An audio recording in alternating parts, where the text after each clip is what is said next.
Farmers are getting a little angry, a little antsy here. It's pretty clear they support the administration. They understand what's going on, but they're sort of caught in the middle. China specifically trying to hurt them in this tariff war. Farmers across the country are starting to harvest soybeans as we speak, and right now 25% of our market is completely missing. That is a 5-alarm fire for our industry. Currently, 25% of our soybeans grown in the United States, 1 out of every 4 rows of soybeans goes to China.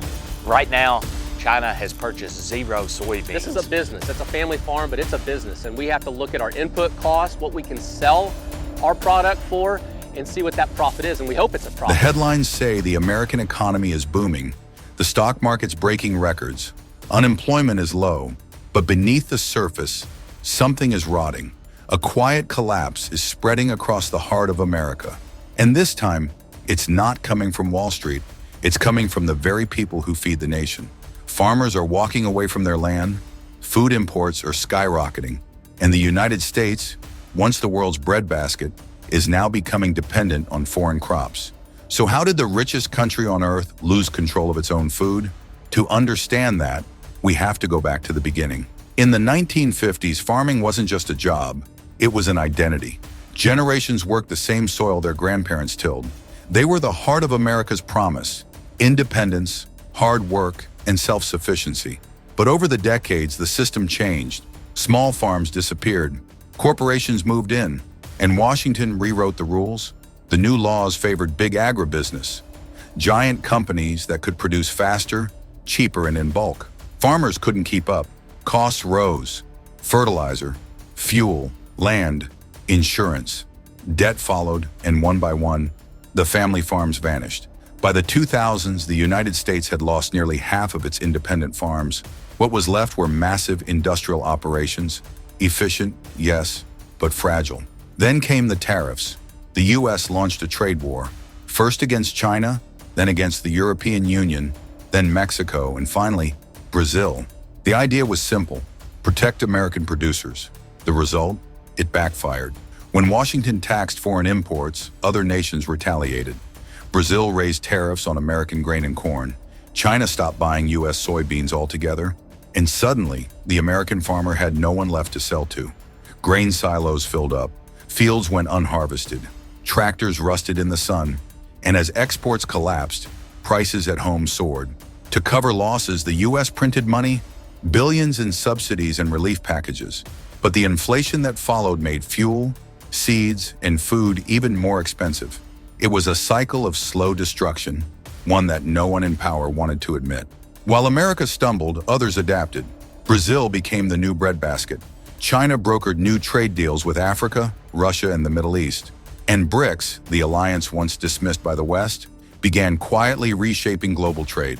For the first time in a century, the world started to function without the United States at the center. Oil deals were signed in yuan. Grain shipments bypassed the dollar entirely. And the petrodollar, the foundation of U.S. dominance, began to crack. Inside America, inflation exploded.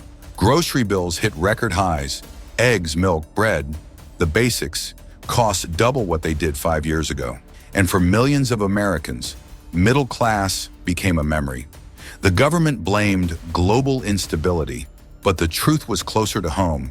Decades of neglect, greed, and overconfidence had eroded the one thing America could always rely on: its ability to provide for itself.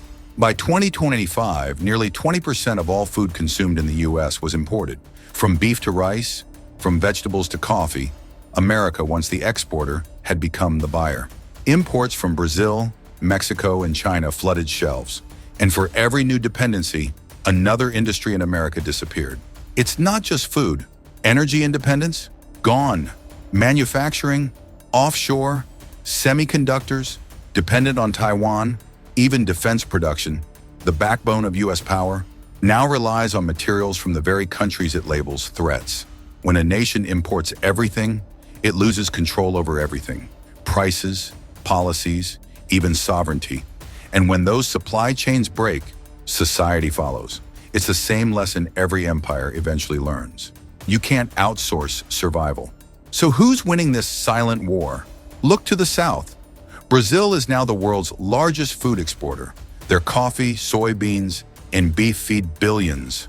And their energy independence, built on ethanol and oil, gives them leverage Washington can only dream of.